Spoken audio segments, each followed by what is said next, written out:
¿De qué vamos a hablar hoy? Bueno, al ponente no le tengo que presentar. Es el señor obispo, es un regalo que esté con nosotros y que haya aceptado esta invitación en un tema que nos parece de mucha actualidad, que es el arte del acompañamiento. Os quiero presentar a un amigo. Aquí le tenéis. Directorio para la catequesis. Ya ha salido en papel hace un tiempo, pero se puede comprar ya en las librerías para tener el instrumento que vamos a usar durante 3 a 5 años. Estamos usando continuamente este instrumento del directorio para toda la formación de estos años. Es un directorio, nos hizo una presentación muy interesante el obispo auxiliar, don José, y don Ignacio, el secretario de la delegación de catequesis, y nosotros queremos afrontar el reto de adentrarnos en este directorio como formación, pues como diócesis, y por esto impulsamos este plan diocesano de formación. Muy importante, os digo lo de las preguntas porque las recogemos aquí en el chat, ¿vale? Y luego intentamos responder a todas. Ya sé que algunas veces no podemos responder a todas, pero intentamos responder a todas. Y si alguna quedara sin responder, pues ya veríamos para la siguiente sesión si poder responderla, si es conveniente. Pues yo, sin nada más y con el deseo de que podamos disfrutar de esta tarde con el señor obispo, pues os dejo con él y le escuchamos con atención. Bueno, un saludo muy grande y muy especial a cada uno de vosotros que estáis siguiendo esta escuela de formación de discípulos misioneros.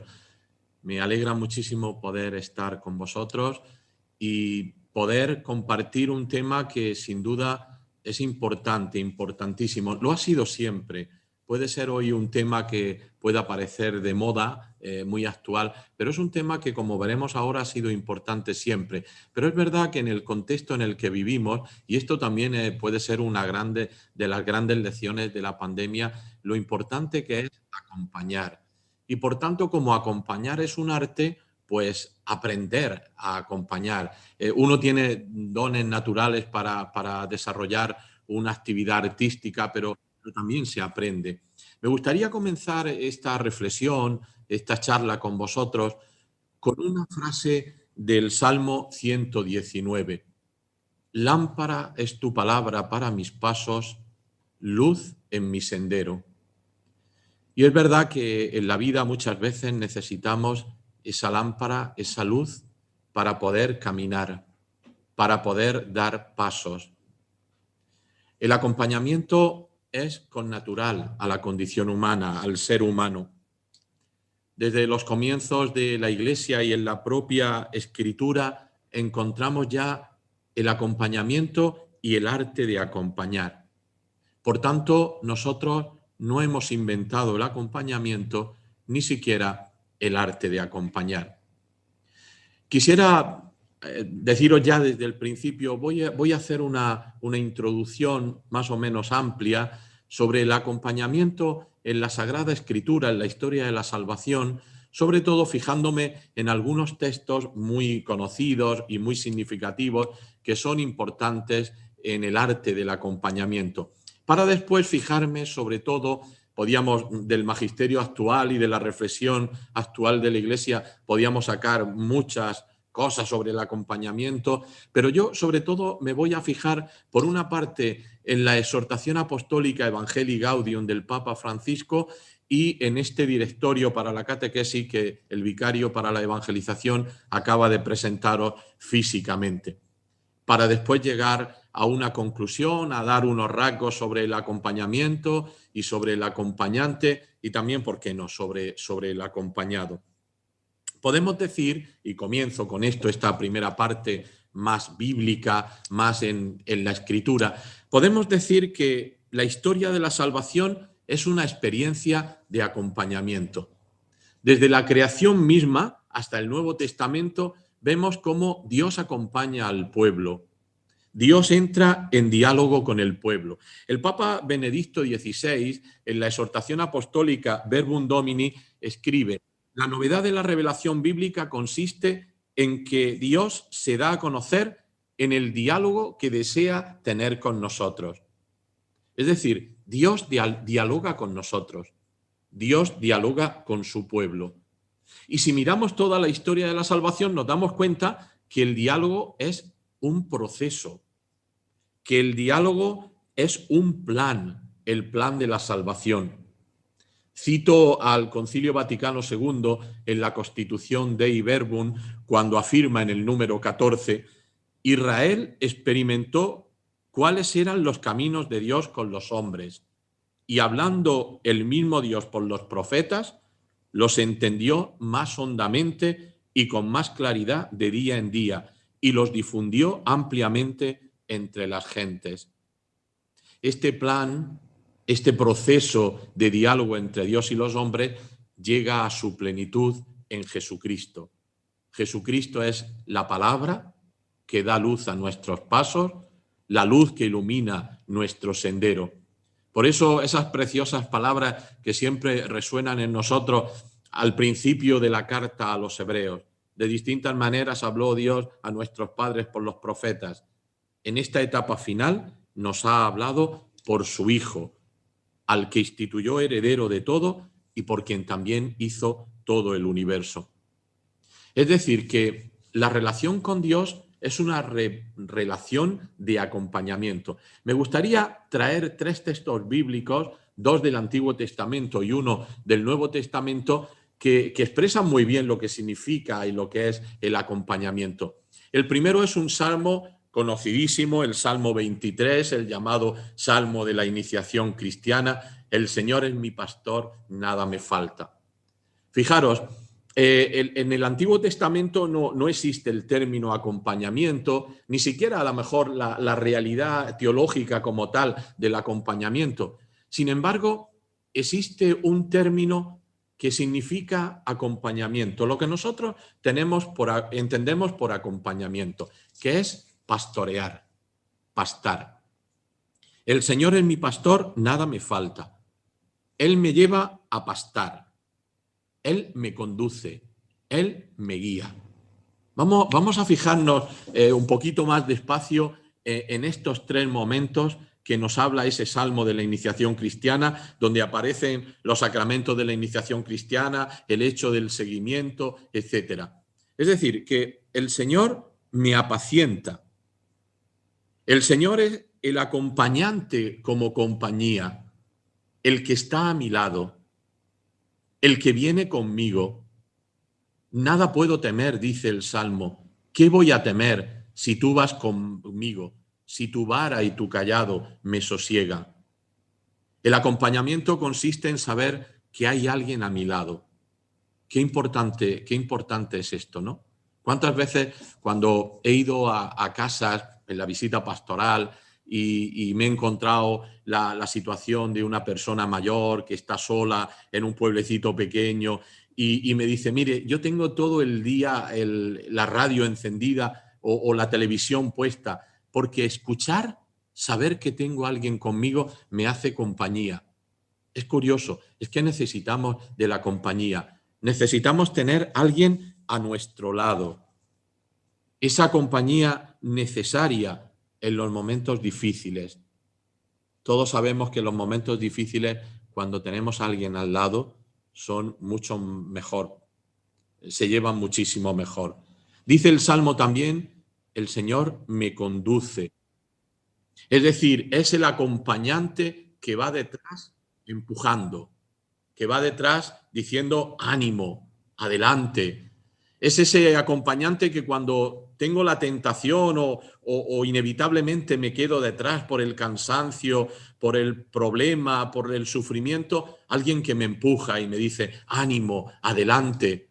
Lo dice el Señor también a los discípulos cuando se sienten asustados en el Evangelio: ánimo, soy yo, estoy con vosotros. Y por último, el Señor me guía. Es como el acompañante director como en tantos momentos en la historia se ha llamado al acompañante director espiritual. Es el director, es el que va delante para guiar, es el que abre caminos, es el que muestra horizontes. Una figura preciosa. En el mundo urbano en el que nosotros vivimos parece que cuesta mucho trabajo y sobre todo a los más jóvenes y a los niños comprender la imagen del pastor, pero es una imagen preciosa. Estoy acordándome de las palabras, unas palabras del Papa Francisco al comienzo de su pontificado, cuando va a Brasil, a la JMJ de Brasil, y reunido con los obispos del CELAN, les dice esto: tenéis que ser pastores que van por delante del pueblo para guiar, para abrir caminos, que están con el pueblo para ser compañía, que van detrás del pueblo para empujar, para animar. Pues este pastor podemos ser los obispos, pueden ser los sacerdotes, pero sois cada uno de vosotros, los padres de familia, los catequistas, los profesores de religión, los que compartís la vida con enfermos, con gente que está sola. Esa labor pastoral rebosa o desborda lo que puede hacer y lo que de hecho hace el propio obispo y los sacerdotes. Por eso, fijaros, recordaba preparando este momento, recordaba frente a la imagen del buen pastor, ¿no? Del Salmo 23, recordaba las palabras del profeta Ezequiel que presenta la contraimagen, ¿no? La otra imagen, la mala imagen de lo que no debe ser un pastor, cuando dice: esos que se apacientan a sí mismos. No habéis fortalecido a las ovejas débiles, no habéis cuidado a la enferma, ni curado a la que estaba herida, no habéis tornado a la descarriada, ni buscado a la perdida, sino que las habéis dominado con violencia y dureza. Fijaros el contraste este tan significativo de lo que es el buen pastor y de lo que es el mal pastor. El segundo texto que quería traer lo tenemos muy fresco porque lo leímos, no sé si el domingo pasado en la misa, que es Primera de Samuel 3, 1, 10. ¿Os acordáis que Samuel ha sido llevado al templo, ha sido ofrecido al Señor, ha puesto bajo el cuidado de Elí y por la noche escucha la llamada del Señor: Samuel, Samuel. Y él va a Elí: me has llamado, no te he llamado, ven, ve, acuéstate. Y así hasta 3 veces. Y se da cuenta Elí que el que lo llama es el Señor.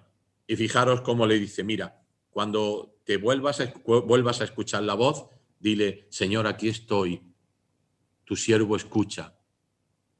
Aquí hay algunos aspectos del seguimiento que me parecen preciosos. Por ejemplo, ¿cuántas veces escuchamos todos la voz del Señor y no sabemos que es el Señor? Hay algo que hay en nuestro corazón que está saliendo muchas veces a borbotones y que no sabemos que es el Señor. O que dudamos que es el Señor. Dice: yo tengo una emoción interior, pero realmente esto me lo dice el Señor o me lo dice el demonio. ¿Estoy buscando la gloria de Dios o me estoy buscando a mí mismo? O escuchamos la voz, pero no sabemos quién es o estamos confundidos. Y aquí hay algo fundamental en el acompañamiento: la mediación. La mediación. Cómo Elí sirve de acompañante y de mediación. Elí, que sí conocía al Señor, le dice a Samuel: cuando tú escuches otra vez la voz, dile al Señor que aquí estás tú, que tu siervo escucha. Aquí nos damos cuenta la importancia que tiene de centrar lo que el Señor quiere en mi vida, de hacer lo que el Señor quiere en mi vida, lo que el Señor quiere de mí, sabiendo, queridos amigos, que ahí está la plenitud de lo humano, que ahí está la felicidad verdadera de la existencia del hombre: escuchar la voz de Dios y hacer lo que Dios quiere. Y para eso necesitamos mediaciones.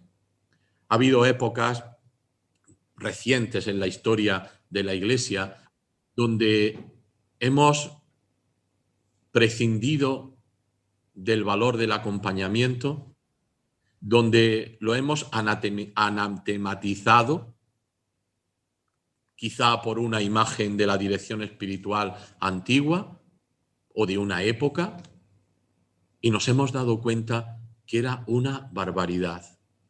No tener un acompañamiento, no tener un acompañante en mi vida es una barbaridad. Yo recuerdo cuando hice los ejercicios de mes, que el sacerdote jesuita que dirigía estos ejercicios, cuando yo iba a hablar con él, que por cierto me ponía malísimo, porque siempre me decía, saco el espejo. No sacaba ningún espejo, eran sus manos. Saco el espejo para que tú te mires, para que te veas delante del Señor.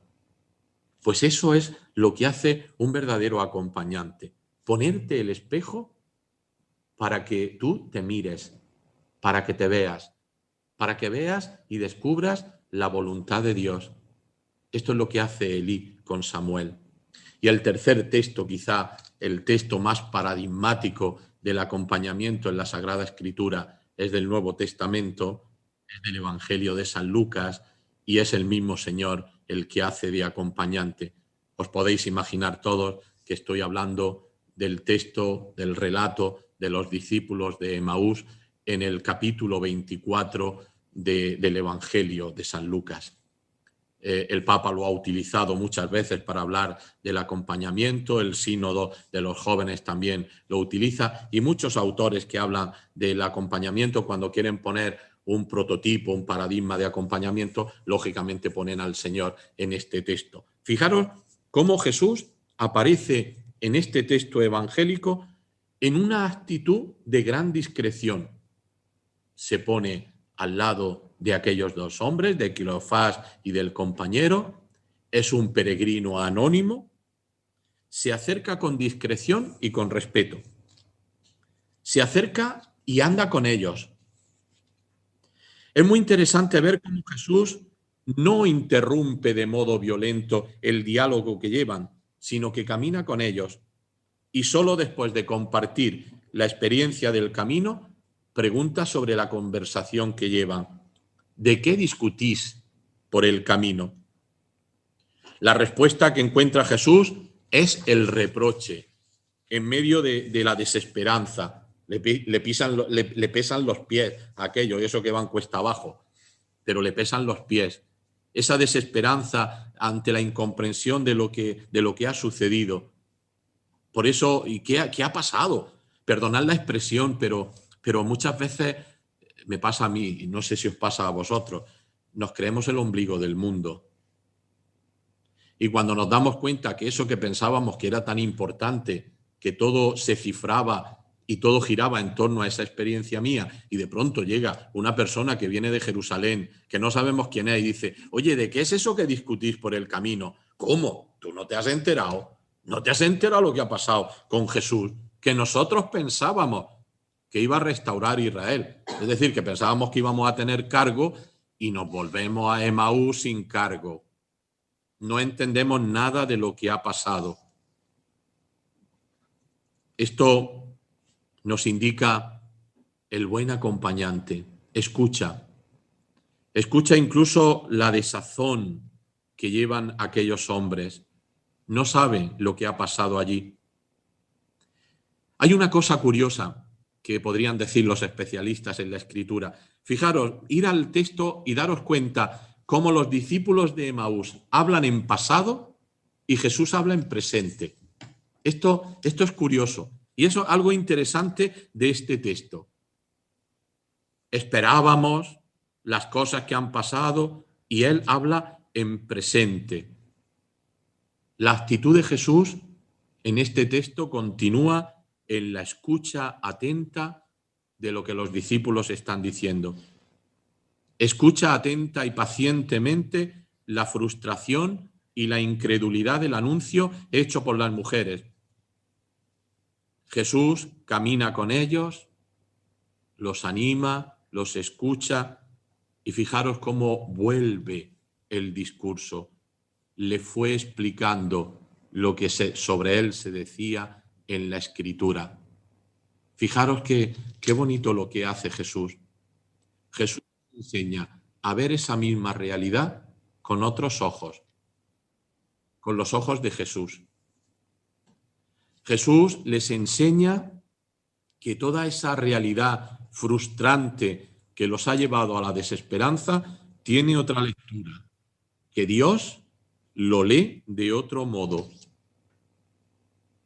Y fijaros cómo cuando Jesús les toca el corazón y hace que arda el corazón, cuando llegan al lugar, ellos han abierto el corazón. Quédate con nosotros. Está atardeciendo. Quédate con nosotros. Aquí tenemos una preciosa lección de acompañamiento en la persona de nuestro Señor. En definitiva, y con esto termino esta primera parte, acompañar es una tarea connatural al ser humano porque acompañar es una forma de amar, pero también es un arte que hay que aprender. Se requiere algo más que buena voluntad. Todas las formas de acompañamiento tienen un elemento en común. Suponen un encuentro de personas que juntas emprenden un camino de modo que una de esas personas guía a la otra o a las otras. En esta segunda parte que comienzo ahora, como os he dicho, quiero fijarme sobre todo en la exhortación apostólica Evangelii Gaudium del Papa Francisco y en el directorio para la catequesis. La verdad es que pensaba hacer una cosa más sistemática, donde fuera mezclando estos dos documentos, pero después de pensarlo muchas veces creo que será mejor para vuestra reflexión y para que después vosotros volváis a los textos, que tenga un esquema como más exegético, que siga primero la Evangelii Gaudium y después concretemos algunas cosas en el directorio para la catequesis. Podéis encontrar toda esta parte del acompañamiento en Evangelii Gaudium en los números 169 al 173. Son poquitos números, yo creo que son muy jugosos, muy bonitos, un estilo tan directo como el Papa habla. El Papa comienza presentando la civilización en la que vivimos, el contexto en el que vivimos, para hablar de la importancia que tiene para la Iglesia el acompañamiento. Y fijaros, pone 3 imágenes, 3 definiciones, 3 descripciones de la situación actual que no tienen ningún desperdicio. Empieza diciendo, en esta civilización herida de anonimato, es curioso, es una frase, una expresión muy fuerte, muy dura. Una civilización herida de anonimato. Esto se puede ver aquí cuando vivimos en un bloque de pisos donde hay 200 viviendas. ¿Quién conoce a quién? ¿Quién es tu vecino del quinto? O a lo mejor tu vecino de la puerta de al lado. Cuando pasa alguna desgracia, ¿a quién le ha pasado? Nos hemos hecho un poco anónimos. Pasar desapercibidos. ¿Cuánta gente de nosotros sale de su casa por la mañana y vuelve por la noche? A mí, personalmente, que soy de pueblo y que siempre he vivido en una situación como más rural, me llama muchísimo la atención estos nuevos pueblos. Estoy pensando pues, en cualquiera de nuestros pueblos, podía citar cualquiera. Estas urbanizaciones que se hacen, que miran hacia adentro. No sé si os habéis dado cuenta. Vuestras casas miran hacia adentro y dentro está la piscina, el campo de tenis, si la urbanización es buena, pero no gira hacia afuera. No tiene ni la psicología ni la cultura del niño como yo que salía de su casa y corría por el pueblo y todo el mundo lo conocía. Vivimos hacia adentro. Es una civilización herida en el anonimato. Y dice el Papa otra expresión, obsesionada por los detalles de la vida de los demás. No hay más que encender la tele. Es una suerte no tener tele como me pasa a mí, pero encender la tele y ver cómo estamos obsesionados por los detalles de la vida de los demás. En medio de esa sociedad individualista nos interesa todo, de los famosos, de los futbolistas. Queremos saber hasta el número de zapatos que calza. Y la tercera expresión del Papa, impudorosamente enferma de curiosidad malsana. A mí me llama muchísimo la atención. Nunca habíamos tenido una ley de protección de datos, de derecho a la intimidad, y nunca había sido tan vulnerada la intimidad como hoy. Haced una prueba que seguro que lo habéis hecho. Id a vuestro Google, poner cualquier nombre o cualquier cosa que queráis buscar. Y si lo miras con otra persona amiga tuya, verás que lo que te sale, las páginas que te salen, no coinciden. Es que Google ya te ha ordenado las páginas según lo que tú ves. O entra en el ordenador y pide en Amazon un libro. Y verás cómo enseguida Amazon te dice, tenemos estos libros que seguro que le gustan.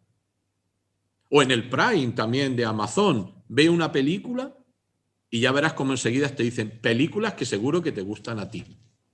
¿Dónde está la intimidad? Pues dice el Papa, frente a esto, la Iglesia necesita la cercana para contemplar, conmoverse y detenerse ante el otro cuantas veces sea necesario. Esto es el primer punto del acompañamiento. Es la mirada, la mirada cercana. Alguien que me mira con cercanía, con proximidad, como ahora va a decir el Papa también, para contemplar. No se trata solo de ver, no es lo mismo ver que contemplar. ¿Cuántas imágenes pasan por mi retina a lo largo del día? ¿Cuántas de ellas somos capaces de asimilar, de retener? Poquísimas. Contemplar es diferente. Contemplar es pararse, es mirar más allá, conmoverse de la experiencia del otro, de la vida del otro, y detenerse.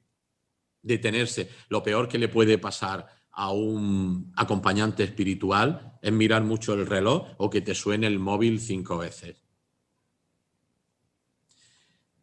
En este mundo, dice el Papa, los ministros ordenados y los demás agentes de pastoral, es decir, todos nosotros, pueden hacer presente la fragancia de la presencia cercana de Jesús y su mirada personal. Esto es bonito porque es la acción pastoral de la Iglesia. Esta es la acción pastoral de la Iglesia. Esta debe ser nuestra prioridad. Llevar la fragancia de la presencia cercana de Jesús y su mirada personal. Qué lástima no poder pararnos, pero si fuéramos tomando textos del Evangelio y Jesús lo miró, y Jesús la miró, y Jesús se paró. Estoy pensando en ese diálogo tan precioso, tan jugoso con la samaritana. Los discípulos se van a comprar al pueblo y él habla tranquilamente con la samaritana. ¿Y todo esto para qué? ¿Para qué sirve todo esto?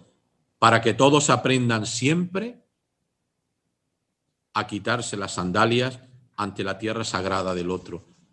Yo os confieso que cuando viene una persona, un sacerdote, un no sacerdote, y me cuenta su problema, su vida, su sufrimiento, a mí personalmente me conmueve, porque me ha regalado lo más grande que una persona puede regalar, que es su vida, su intimidad. Su intimidad. Yo recuerdo cuando era profesor de instituto, de religión, en los tiempos aquellos, que muchas veces llegaban los adolescentes a lo que entonces eran los seminarios, el seminario de religión, que teníamos allí una sala para... Y te contaban pues sus historias de adolescentes. Interiormente uno tenía la tentación de decir, qué chorrada, ¿no? Pero era su vida. Y no habían ido a contárselo al profesor de matemáticas, sino que venían a ti, por algo será. Tenemos que darle, dice el Papa, a nuestro caminar el ritmo sanador de la proximidad. No pasar de largo, pararnos, ser prójimo. No solo saber quién es mi prójimo, sino yo ser prójimo del otro, con una mirada respetuosa y llena de compasión, para que al mismo tiempo sane, libere y aliente a madurar en la vida cristiana. ¿Hacia dónde tenemos que acompañar? Aunque suene obvio, el acompañamiento espiritual debe llevar más y más a Dios, en quien podemos alcanzar la verdadera libertad. Yo creo que esto es algo que el acompañante, en el acompañamiento tenemos que saber y tener claro y tener como base. Este acompañamiento lo hace el Espíritu Santo. Y el acompañamiento es un camino hacia Dios. El acompañamiento verdadero es un camino hacia Dios. Sabiendo que al margen de Dios no hay libertad. Dice el Papa, algunos se creen libres cuando caminan al margen de Dios, sin advertir que se quedan existencialmente huérfanos. Muchas veces en las casas, lo sabéis bien, el sillón del padre está vacío. No hay padre, no hay paternidad, no hay autoridad. Gente desamparada, sin un hogar donde retornar. Hay una expresión bonita del Papa, dejan de ser peregrinos y se convierten en errantes. El peregrino sabe dónde quiere llegar, el errante no. Gira siempre sobre sí mismo sin llegar a ninguna parte. Hay una cosa importante también que el Papa nos recuerda.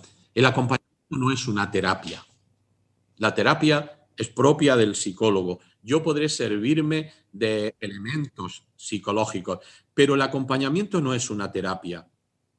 Si se convirtiera en una terapia, sería contraproducente. Muchas veces podríamos encerrar a la persona dentro de sí misma sin llevarla a Dios. ¿Y quién acompaña?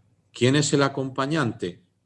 Pues hombres y mujeres que desde su experiencia de acompañamiento conozcan los procesos donde campea la prudencia, la capacidad de comprensión, el arte de esperar, la docilidad al espíritu, para cuidar entre todos a las ovejas que se nos han confiado de los lobos que intentan disgregar el rebaño. El mejor instrumento es la escucha. Necesitamos escuchar, aprender el arte de escuchar. ¿No os pasa a vosotros muchas veces que cuando uno escucha está ya pensando en lo que vas a contestar? Alguien te está hablando y de pronto dice, voy a preparar la receta de lo que le tengo que decir. Hoy aquello que me ha dicho, ya sé lo que le voy a contestar. No, hay que saber escuchar, que es más que oír. Lo primero en la comunicación con el otro es la capacidad del corazón que se aproxima al otro, que baja la guardia, porque si no, no hay un verdadero encuentro espiritual. La escucha nos ayuda a encontrar el gesto y la palabra oportuna, que muchas veces me desinstala de mí mismo al que acompaña. El acompañante muchas veces o nunca tiene recetas. Solo después de una escucha respetuosa y compasiva puede encontrar caminos que hagan crecer al otro, buscando el ideal del cristiano, el ansia de responder a lo que Dios quiere, de hacer que la semilla que hay en el corazón vaya creciendo. Y para esto hace falta la paciencia. Paciencia. Esto es un proceso. Esto no se hace en un día ni en dos. El Papa recuerda a Pedro Fabro, al que él tiene especial devoción, uno de los primeros jesuitas. El tiempo es el mensajero de Dios. De todos modos, un buen acompañante no consiente en el fatalismo o en la pusilanimidad. Siempre invita a curarse, a cargar con la camilla, a abrazar la cruz, a dejarlo todo. Y para esto hay una cosa muy importante. El acompañante debe ser acompañado. Muchas veces uno puede tener la tentación de querer ser acompañante sin ser acompañado. Por tanto, los acompañantes, y todos nosotros tendríamos que ser acompañantes, el catequista, el profesor de religión, el sacerdote, la religiosa, el padre de familia, el esposo, la esposa, todos necesitamos formación de acompañantes y además acompañar para la misión. Si esto lo concretamos en el directorio para la catequesis, Voy a ir citando números para que los podáis apuntar y después leer. Por ejemplo, en el número 111 se nos presenta a la Iglesia como la principal acompañante. La Iglesia como comunidad es la que acompaña. El catequista es acompañante y educador. Por eso tiene que aprender el arte de acompañar, tener habilidades educativas, saber escuchar, tener paciencia, saber comprender, saber justificar, saber alentar. ¿Y cuál tiene que ser? Bueno, el número anterior era el 113 y el número 135 nos puede hablar del estilo del acompañamiento. En los catequistas también, ofreciendo la experiencia, la Iglesia debe ofrecer la experiencia de ser acompañados para crecer en el discipulado, para poder acompañar a los hermanos. Esto requiere humildad, disposición para dejarse tocar por las preguntas, para interrogarse por las situaciones, para tener compasión. El catequista debe ser próximo, acogedor, gratuito. Hay otros muchos números que no voy a citar, pero donde se habla del acompañamiento en las actitudes de fe, desde la experiencia vital del acompañado, en un estilo dialogal, como un laboratorio de diálogo. Es muy importante que vosotros, los catequistas, los profesores de religión, los padres, dialoguéis, que todos dialoguemos. Y en esto del diálogo uno aprende cada día, esto es un laboratorio. Pero es importante dialogar. El diálogo lo puede conseguir todo. La falta de diálogo nunca consigue más que enfadarnos y encerrarnos. Hemos de acompañar en la vocación. Esto es algo que nos dicen mucho los que trabajan en la iniciación cristiana. El culmen de la iniciación cristiana es responder a la pregunta: Señor, ¿qué quieres de mí? Por tanto, acompañar en la vocación, acompañar en el crecimiento de los hermanos, acompañar en ese proceso que me invita y me introduce en la fe de la Iglesia, acompañar, esto sí lo voy a citar, porque es un campo que siempre me llama la atención. En el directorio, los números 370, 371, se habla de acompañar en la era digital. Esto que estamos haciendo nosotros. ¿Os imagináis que podíamos estar en la parroquia de Santa Maravilla en este momento en el salón de actos? Y sin embargo estamos aquí pues desafiando el virus, la pandemia, etcétera. Hay gente que nos recuerda, y yo soy el primero que recuerdo, la presencialidad es fundamental. Pero es verdad que hemos descubierto estos medios que son muy importantes y que llegan a los que muchas veces no somos capaces de llegar presencialmente. También nos habla el directorio del acompañamiento en casos muy particulares, por ejemplo, en la familia, a los jóvenes, a los adultos, a las personas discapacitadas, incluso acompañar las trayectorias sincretistas religiosas de la nueva era y de tantas realidades que vivimos hoy. El catecismo también es un modo de acompañamiento. Voy a terminar, porque seguro que alguien quiere hacer preguntas, siendo quizá muy esquemático. El acompañamiento tiene que ser personal e integrador. El acompañamiento es personalizado. Esto es muy importante. No se acompañan problemas, se acompañan personas. Que muchas veces tenemos la tentación de acompañar problemas y no personas. Y por último, el acompañamiento tiene que ser progresivo y gradual. ¿Y el acompañante? ¿Cómo tiene que ser el acompañante? Pues tiene que ser acogedor, cercano, saber escuchar. Escuchar no solo con el oído, sino también con el corazón. Tener una mirada global. no encerrarse.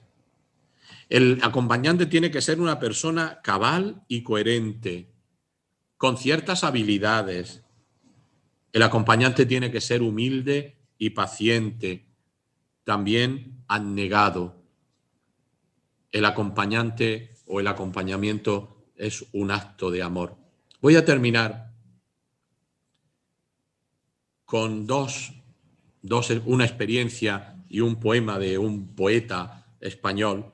La experiencia me ha resultado muy bonita, una historia muy bonita que cuenta Dolores Alessandre en un artículo que escribió hace mucho tiempo en Salterre, que titula Imágenes bíblicas del acompañamiento. Y lo voy a leer porque me parece lo que cuenta una historia muy bonita. Dice: en una ocasión le pregunté a una hermana y amiga a la que quiero y admiro mucho: cuéntame algo que hayas aprendido sobre la relación a través de todos estos años de encuentro con tanta gente. Y ella me dijo algo de lo que espero no olvidarme. Cuando alguien se pone a hablar en profundidad de sí misma, casi siempre lo primero que emergen son problemas, fallos, aspectos de su vida que piensan andan mal, defectos de lo que no consigue corregirse. Hay que escuchar todo esto con mucha atención, pero dejándolo caer, porque eso no es lo más verdadero de esa persona. De pronto, en algo de lo que dice, aparece el hilito de oro, aquello que el Señor ya está trabajando en ella, la huella de la presencia de su espíritu, algo que constituye su verdad más honda y hacia lo que Él quiere conducirla. Y entonces lo que hay que hacer es tirar de ese hilito. Por tanto, el acompañamiento es encuentro con una historia concreta en un momento existencial determinado. Y ahora sí que termino con un poema bellísimo del poeta castellano León Felipe. Nadie fue ayer, ni va hoy, ni irá mañana hacia Dios por este camino que voy yo. Para cada hombre guarda un rayo nuevo de luz el sol y un camino virgen Dios. Pues sí, cada persona es un camino virgen. Yo, como obispo, me gustaría, lo pido para mí, pero lo pido también para cada uno de vosotros que estáis en la pastoral de la Iglesia diocesana, de vuestras parroquias, que dediquemos más tiempo al acompañamiento. El acompañamiento en este momento es fundamental. Son importantes los grupos, las catequesis, pero que acompañemos. Necesitamos del acompañamiento. Si yo lo necesito, estoy seguro que lo necesitamos todos. Por tanto, ojalá que estas palabras, que este encuentro que hemos tenido hoy, sirvan para tomar conciencia del acompañamiento y para que dediquemos más tiempo a acompañar. Muchas gracias por vuestra paciencia. Muchas gracias, don Ginés, por esta bellísima exposición de un tema que evidentemente da para mucho, da para mucho. De hecho, las preguntas han llegado bastantes. Vamos a ver si da tiempo a contestar a todas. Es un tema apasionante porque en el fondo es una tarea y a la vez una responsabilidad que el Señor pone en nuestras manos, tanto dejarnos acompañar como de acompañar. En este sentido, pregunta Mariluz desde San Martín de la Vega, siendo el acompañamiento algo connatural al ser humano, ¿por qué nos resulta tan difícil dejarnos acompañar? Bueno, yo creo que en primer lugar, en el no dejarse acompañar, Mariluz, hay miedos. Nos cuesta trabajo abrir la puerta de nuestra vida, porque no sabemos lo que puede salir, lo que hay dentro, hasta dónde quiero llegar. Cuando pienso en esto, me acuerdo en este texto evangélico, ¿no? Como es el personaje evangélico que era bajito, que espera a Jesús. Zaqueo, Zaqueo. Zaqueo quiere ver a Jesús, se encuentra sorprendido por Jesús, que lo mira y le dice: bájate, que quiero comer contigo, quiero ir a tu casa. pero es que Zaqueo no quiere abrir su casa. Lo que le mueve a Zaqueo es la curiosidad.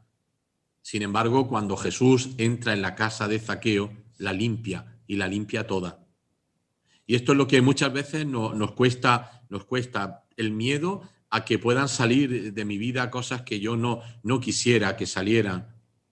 Después también pues, puede haber resistencias pues, por orgullo, por vanidad, qué me va a enseñar el otro, qué me va a decir el otro. Pero en definitiva lo más contrario a la humanidad es encerrarse, porque estamos hechos para estar con el otro, para estar en relación, para vivir con el otro. Incluso la misma imagen del misterio de la encarnación en el cristianismo, la existencia de Cristo es una proexistencia, una existencia para los demás, una apertura. Pero la única forma de romper el muro, ese muro de la resistencia a ser acompañado, la única forma de romper el muro es el amor. Cuando el otro se siente amado.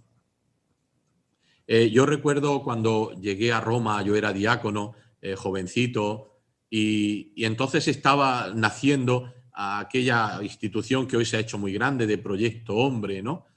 Lo había fundado un sacerdote, Don Picchi, un sacerdote italiano, y recuerdo un cartel que yo compré y que tenía en mi habitación y que se veía la cabeza de un maniquí sin rostro y estaba lleno de como apresado, ¿no? Con cadenas y tal. Y abajo había una frase que decía: un uomo cuando non è amato escapa.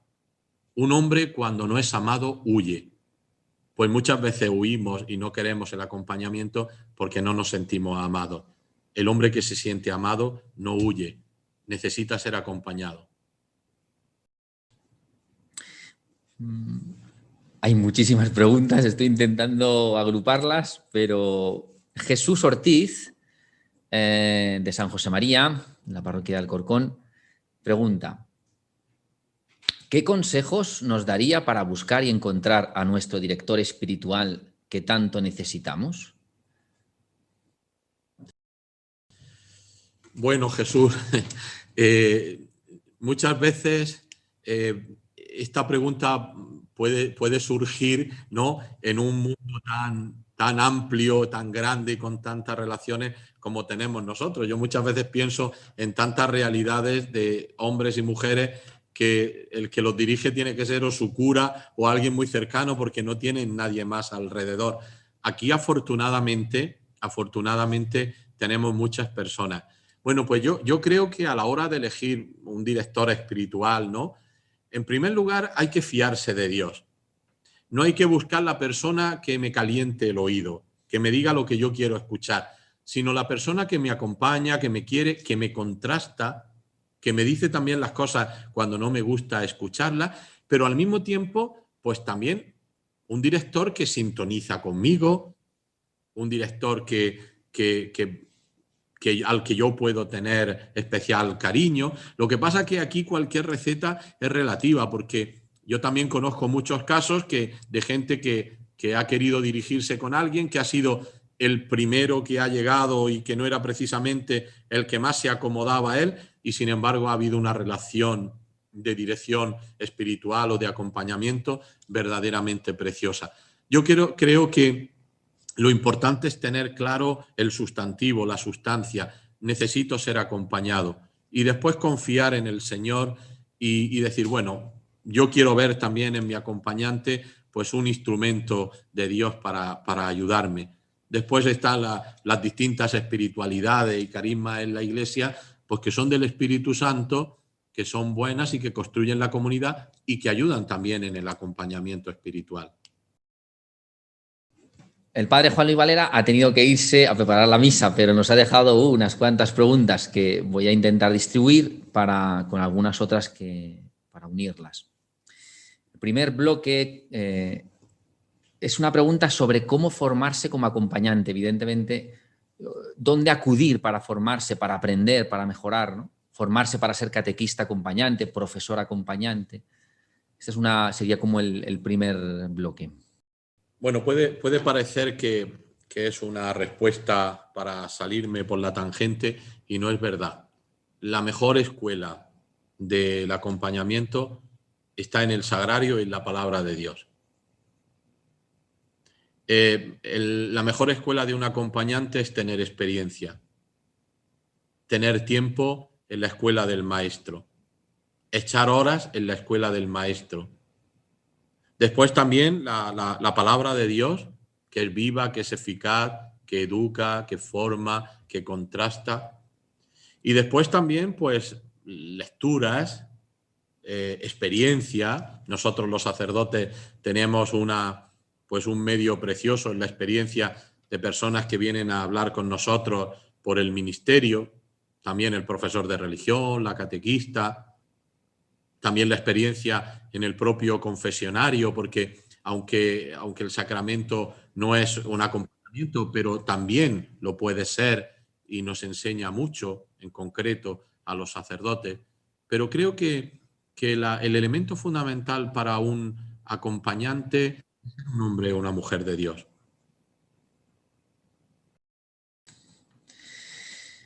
A ver, esta pregunta también es del padre Juan Luis y es interesante porque él dice, ¿qué diferencia debe haber, si es que debe haber, entre el acompañamiento del catequista y el acompañamiento del director espiritual?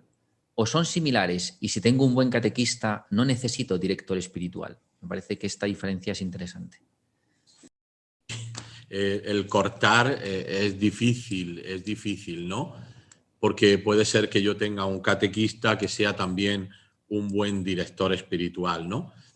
Pero creo que el catequista es acompañante en otro sentido. Es acompañante en el crecimiento de la fe. Es acompañante en la formación que me lleva a Dios, ¿no? Pero yo al catequista no tengo por qué abrirle más mi vida. Puedo hacerlo, pero no tengo por qué. Mientras que el director o el director espiritual o el acompañante espiritual es al que le pongo no solo mi crecimiento, va implícito, sino que también le abro mi relación con el Señor, mi relación con los demás, mi maduración en la fe. Puede darse el caso que sean uno, pero yo creo que habitualmente no son lo mismo. El profesor de religión o el catequista tienen un ámbito del acompañamiento y la dirección espiritual, el acompañamiento espiritual tiene otro. Yo diría que este último, más amplio, que abarca todas las esferas de la vida del hombre. Rosabel, en este sentido, pregunta, ¿todos podemos acompañar? Está más o menos respondido, pero dice, ¿se puede aprender a acompañar mientras se acompaña? Esta pregunta, esta reflexión me parecía también muy sustanciosa en el sentido de cómo el acompañante, de su propia experiencia, del propio camino que hace, también puede aprender a acompañar. Yo creo que todos tenemos que acompañar, ¿no? Y podemos acompañar. No significa que todos tengamos que ser directores espirituales. A mí hay algunas cosas, algún momento que me duele un poquito pensar aquello del Evangelio, que un ciego no puede guiar a otro ciego. Y hay mucha gente que se mete a director espiritual. Perdonad la osadía que yo diga esto, pero esto muchas veces se lo repito a los seminaristas, ¿no? Señores, ahora os estáis formando. No queráis ya ser consumados directores espirituales. Yo sé que nos está siguiendo también don Miguel Ángel Íñiguez, que es un buen director espiritual, un consolidado director espiritual de seminaristas. Pues el seminarista propedéutico no puede pretender ser como Miguel Ángel. A la segunda cuestión, aprendemos acompañando. Pobre de nosotros si no aprendemos. Claro, porque la experiencia del otro, la vida del otro, es siempre una revelación donde también habla Dios. Os voy a poner un ejemplo que no es de acompañamiento. ¿Cuánto aprendemos los sacerdotes? Al menos yo, en la confesión. Cuando llega una persona a confesarse y te das cuenta de una conciencia elegante, elegantísima, y de pronto esa persona se confiesa y yo muchas veces pienso, Dios mío, esta persona se ha confesado de algunas cosas que yo nunca me he confesado y que estoy peor que esa persona. Con lo cual, también me ayuda a ser en conciencia más elegante. Y en el acompañamiento, claro que se aprende y se tiene que aprender. Ya digo, pobre de aquel que no aprende acompañando. Carlos Godino, de Móstoles, nos dice: gracias, don Ginés, por su exposición. Me gustaría que pudiera profundizar en que se trata de acompañar personas y no problemas. Lo pregunto porque siempre parece que lo fácil es quedarnos en los problemas, en lo que yo veo mal del otro, en lugar de mirar la persona que tengo delante. Yo necesito ser querido sin medida y también lo desean. Sí, esto es así. Yo, esa expresión, tengo que decir que no es mía. Lo que pasa que no quiero hacer propaganda aquí de nada, pero hay un libro que ha aparecido hace poco del obispo de Santander, de don Manuel Sánchez Monje, Aprender el arte de acompañar, guía para acompañantes y acompañados, que es muy interesante. Y yo esa expresión la he tomado de don Manuel, ¿no? Cuando dice, no acompañamos problemas, acompañamos personas. Porque muchas veces el árbol nos impide ver el bosque y resulta que viene una persona con un problema matrimonial, con un problema de conciencia, con un problema de fe, y yo me centro en el problema sin darme cuenta que esa persona es mucho más que su problema. Si me centro en el problema, lo que intentaré es ayudarle a extirpar, pero no me daré cuenta de que es una realidad. Él o ella es una realidad mucho más rica. Por tanto, yo acompaño personas que tienen problemas y que también tienen gozos. Personas que tienen pecados y también tienen virtudes. Por tanto, aquí es la centralidad de la persona. Incluso en ese sentido, como es terreno sagrado, hasta donde la persona quiera, pueda llegar. Porque todos sabemos que muchas veces el acompañamiento pues puede convertirse o se ha podido convertir o tiene la tentación de intentar arañar y escarbar a ver si yo me hago el mosaico de la persona. No, hasta donde la persona quiera llegar. Y cuando la persona tenga confianza, irá rompiendo muros, irá abriéndose. Pero esto es muy importante. ¿Acompaño a un drogadicto? No, acompañas a Juan. ¿Acompaño a una persona que tiene a un matrimonio que tiene problemas? No, acompañas a fulanito y menganita. Creo que esto es muy importante. Cuando nos ponemos delante de alguien, no nos ponemos delante de un problema. Nos ponemos delante de una persona con todo lo que esto supone de misterio. Consuelo de San Martín dice que lo último que ha explicado sobre el acompañante, la coherencia y el tener ciertas habilidades, si podría profundizar. Sí. Bueno, la coherencia de la vida es importante. Es verdad que no se pide del acompañante, que sea perfecto, ¿no? Pero sí que es verdad que se pide coherencia, que tenga una vida, en nuestro caso una vida cristiana, con sus pecados, con sus virtudes, pero que sea coherente. Y también que sea coherente en el contenido del acompañamiento. Entonces, si yo estoy insistiéndole, por ejemplo, al acompañado en una serie de virtudes, de valores, de caminos, abrir algunos caminos que esa persona necesita, y yo soy el primero que desdigo con mi vida, con mi experiencia, ese camino, pues es como el médico que te dice que no fumes, pero él fuma, ¿no? Pues llega un momento y dice, oiga, doctor, no fume usted, ¿no? Es verdad que puede decir, mira, yo hago lo que me da la gana, pero es verdad que cuando tú te acercas a un acompañante, pues te gusta que haya cierta pues coherencia. Y en cuanto a las habilidades, pues sí, pero esto también se aprende, ¿no?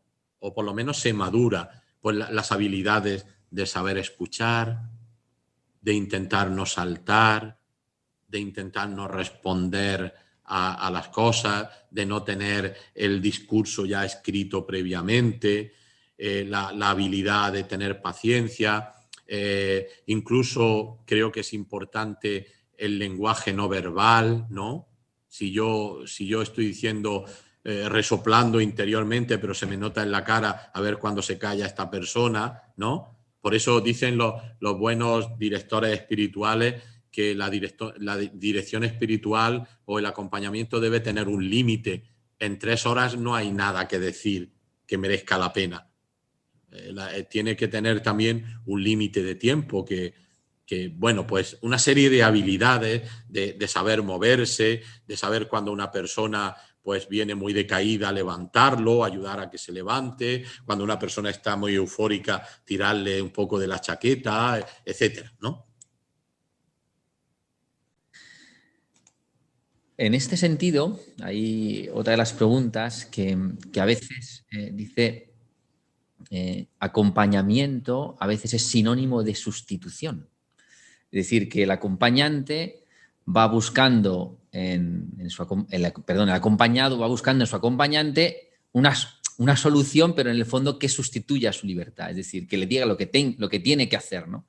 Y a veces se confunde el acompañamiento con una sustitución de la libertad, que lo acaba de decir ahora el tema de no saltar, no respetar, ¿no? Que profundice en esto. Sí. Esto es una tentación del acompañante y del acompañado. Yo voy al acompañante para que me dé recetas, para que me dé soluciones. Yo tengo este problema y hay algunos acompañados que se sienten defraudados porque van a su acompañante y no se va con la receta en el bolsillo. Esto es una tentación. Tú debes hacer tal cosa. Tú tienes que hacer tal cosa. Pero también eso es una tentación del acompañante. Lo veo claro. Si algún acompañante tiene la tentación de decir, lo veo claro porque el Señor me dice, oiga, párese usted, ¿eh? Que eso de no tomar el nombre de Dios en vano es el segundo mandamiento de la ley de Dios. Yo lo he visto. Yo recuerdo una vez, un poco en plan de broma, una persona que fue a un director y le dijo una cosa y él le dio una respuesta y dijo, porque es el Espíritu Santo. Y fue al otro y le dijo la otra cosa y se fue al primero y le dijo, oiga, dígame de qué parte está el Espíritu Santo, porque a los dos le ha dicho el Espíritu Santo y son distintas cosas. No tomemos el nombre de Dios en vano y no intentemos ser los que solucionan problemas, sino los que hacen que se construya la libertad de las personas. Por eso la Iglesia, que es sabia y que lleva muchos años de historia y que es maestra y que es madre, ha separado aquello que se llaman los foros. El foro de gobierno, el foro externo y el foro interno. De tal modo que el foro externo no pueda avasallar al foro interno y aprovechar del foro interno para tomar decisiones de gobierno. Creo que esto es sabio y creo que es muy importante. Ahora bien, el director espiritual, el acompañante espiritual, no puede convertirse en el que gobierna mi vida. Por ejemplo, alguien que puede decir, mire, yo es que tengo que hacer esto porque me lo ha dicho mi director espiritual. Pues mira, sí, te lo ha dicho tu director espiritual, pero es que mira qué casualidad que el obispo soy yo. O que el padre de familia soy yo. O que el catequista soy yo.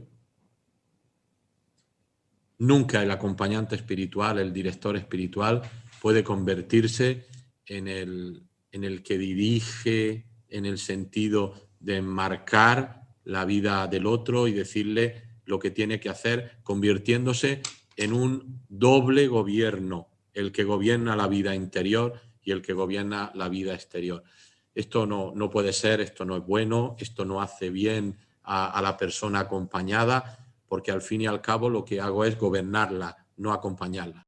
Otra pregunta que estaba en el tintero del padre Juan Luis, él la formula así: ¿qué aporta el acompañamiento presencial que no puede aportar el acompañamiento digital? Yo entiendo que ahí está haciendo, pero yo me pregunto, yo también añado, ¿no? O sea, ¿qué aporta el acompañamiento digital, ¿no? O sea, diciendo, en vez de ver, ¿no?, como que se puede decir las dos cosas, ¿no? Pero todos entendemos que hay una diferencia esencial, ¿no? Pero quizás sería más interesante como decir, bueno, ¿y el digital cómo podemos ayudarnos? Bueno, yo lanzo las dos y ya está.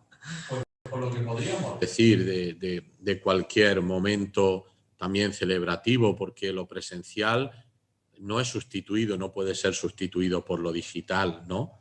Porque somos cuerpo, porque somos presencia, porque la proximidad física también es importante, porque ser prójimo físicamente es importante por los gestos. Vamos, yo no soy especialmente futbolista, pero los que son amantes del fútbol dicen que no es lo mismo ver un partido presencial que verlo en televisión. Es verdad que en televisión la pantalla te muestra todo el campo, pero la pasión, la fuerza que tiene la presencia física, pues no es lo mismo. No es lo mismo ver San Pedro del Vaticano o ver el Palacio Real de Madrid por vídeo que verlo presencialmente, ¿no? Y lo mismo pasa en el acompañamiento espiritual. ¿Que tenemos que hacerlo por videocámara? Lo hacemos, pero no es lo ideal ni tiene que ser lo primero. Y aquí sí quiero hacer un pequeño paréntesis, ¿no? Para decir que eso no se puede hacer con el sacramento de la penitencia. Porque esto ha salido mucho en la pandemia. Me dieron por teléfono la absolución, pues no sirvió para nada. No hay tal absolución.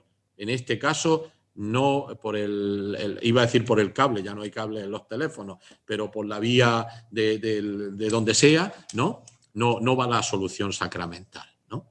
Creo porque esto ha sido dudas y preguntas que se ha hecho a lo largo de aquel primer y largo confinamiento. La última, bueno, por el tiempo, se la voy a hacer yo porque la tenía ahí desde el principio, pero se acaba el tiempo y quería hacérsela porque a mí personalmente me preocupa una cosa, y es, o sea, muchas veces, vamos, yo cuando digo las cosas en una homilía, en una catequesis, en unas charlas, intento decírselo a cada persona, no es que lo digo en general, no lo digo así como a barullo, ¿no? Sino que intento decírselo a cada persona personalmente. O sea, y luego el espíritu se encarga, ¿no?, pues de los acentos, de las modalidades, ¿no? Pero yo a veces me he encontrado con la dificultad de personas que venían buscando que se lo dijera particularmente. Es decir, sí, está muy bien lo que dices, pero dímelo a mí, ¿no? Solo a mí. Y a mí eso me enfadaba muchísimo. Y yo como que he ido evitando este tipo de cosas, ¿no? Y cuando ha habido una consulta concreta, ¿no?, un problema concreto, pero para decir lo que quiero decir a todos, porque quiero decírselo a todos, porque creo que es bueno a todos, porque creo que por aquí pues va la comunidad, etcétera. No tengo que repetírselo a cada uno luego personalmente en un despacho, en una dirección espiritual, ¿no? Digo porque a veces, ¿no?, uno no está atento a lo que dice el párroco en una homilía, porque luego, evidentemente, se lo va a decir luego personalmente. Bueno, estoy caricaturizando un poco, pero esa era un poco mi pregunta. Bueno, esta es la grandeza que tiene la predicación, ¿no? Pues que como la parábola del sembrador, la semilla cae en el terreno de la vida de cada uno y da el fruto que le dejamos dar, ¿no?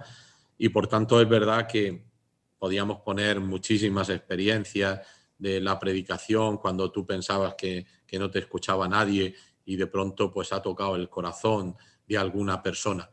Yo no creo que haya que después repetir, hombre, si en un caso concreto hace falta, pues ya está, porque viene a cuento. Pero no creo que haya que personalizar la predicación general, haya que personalizarlo a cada uno, sino que cada uno cuando se abre, cuando abre el corazón en el acompañamiento, pues creo que tiene una palabra virgen Dios. Entonces, como ya ha salido aquí muchas veces, no se trata de repetir lo que ya tengo aprendido, lo que ya tengo preparado, sino bueno, pues hay que estar abierto un poquito también al Espíritu del Señor, que es necesario que yo vuelva a repetir a esta persona porque viene bien en sus circunstancias lo que antes he dicho en la homilía, pero por principio volver a dar el alimento en la boca a cada uno, pues no creo que sea la misión del acompañamiento espiritual. Hace 10 años, más o menos, cuando yo todavía estaba en el colegio y no tenía fe, me encontré con una persona fascinante. Y aunque era un sacerdote, empecé a verle de vez en cuando, solo porque me fascinaba por cómo vivía. Y bueno, cuando me lo encontraba o cuando tenía la posibilidad de verle y hablar con él, me encontré con una sorpresa, ¿no? Y es que cuando yo le contaba las cosas que vivía, yo descubría que él me entendía mejor a mí que yo misma.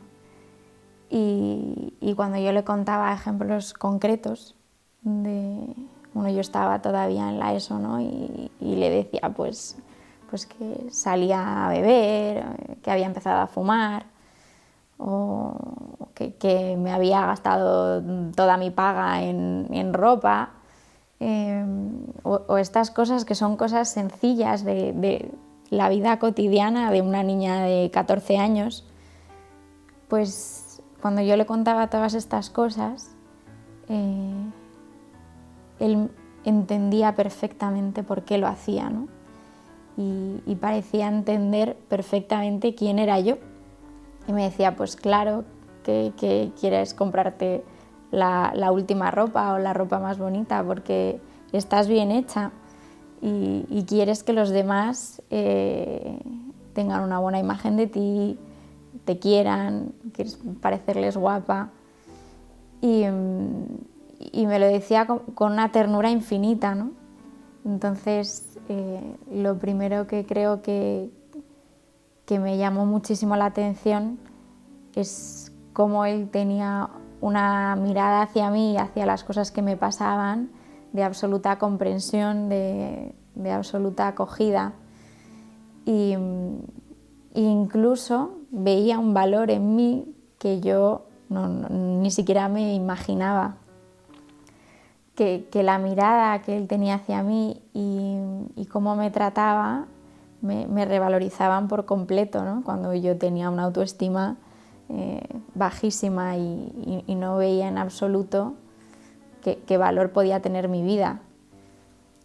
Y así pues empecé a fascinarme aún más por cómo miraba las cosas esta persona, y no solo cómo me miraba a mí, sino cómo miraba cada cosa, que parecía que lo entendía todo y yo estaba en un momento en el que no entendía nada.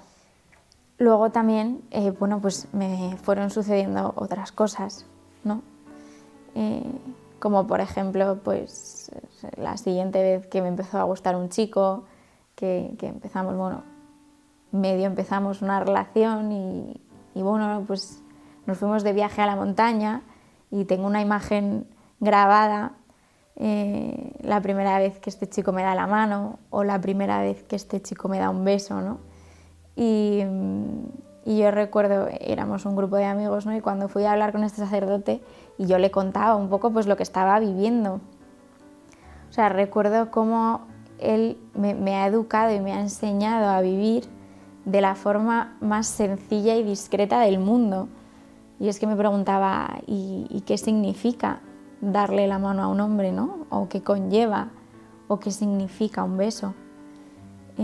Y me hacía caer en la cuenta con la mayor discreción de las implicaciones que eso tenía y me decía, ¿quién es este chico, ¿no? que está despertando en ti toda una promesa y quién cumple esa promesa?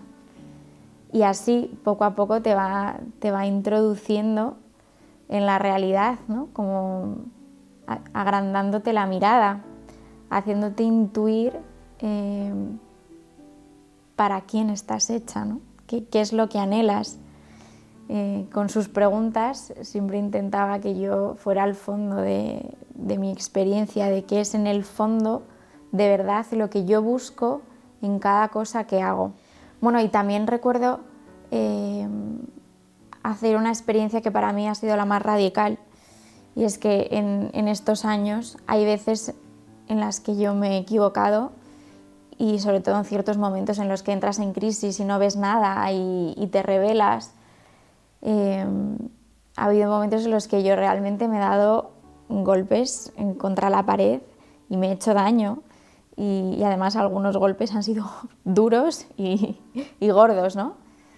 Y en estos momentos para mí ha sido, creo que, lo más decisivo, porque él en ningún momento ha intentado sustituir mi libertad y no ha evitado que yo me diera estos golpes, que es una cosa que poco tiempo después yo le he preguntado, ¿no? ¿Pero por qué me has dejado darme estos golpes? Que reconozco que gracias a ellos he aprendido, porque si no habría muchas cosas porque yo soy cabezota y no las habría aprendido de otra forma, ¿no?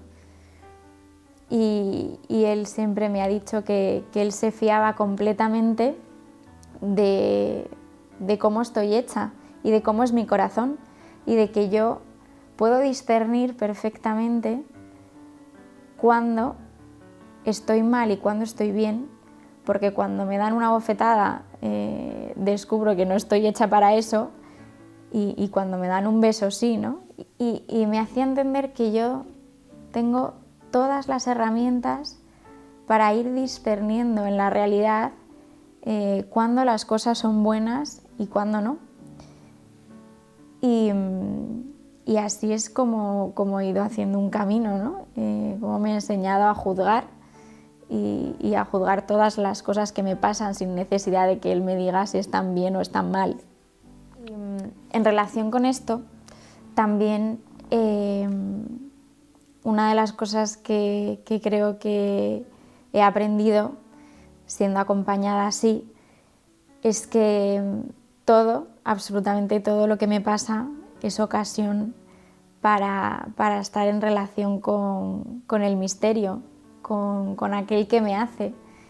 Y esto lo he entendido porque, bueno, cada cosa que me pasa, ¿no? Desde la aridez, cuando me levanto por la mañana y no tengo ganas de hacer nada, ¿no? Hasta cuando, o sea, hago tonterías porque nadie me quiere. Todo habla de la necesidad que yo tengo de que alguien me quiera, y que justamente por cómo este hombre me ha tratado, por cómo este hombre me ha querido, me ha respetado mi libertad, me ha enseñado a mirar, yo he podido conocer la ternura de Jesús de Nazaret hacia mi vida, ¿no? He podido entender que estoy bien hecha, y por eso mismo hoy descubro que todo lo que me pasa es necesidad de este hombre que me ha hecho, ¿no? De Jesús de Nazaret. Y creo que la vida se ha vuelto fascinante por eso, porque he descubierto que todo en el día es una ocasión para estar en relación con aquel que me hace, y que está constantemente llamando a mi puerta para llamar mi atención, para atraer mi afecto.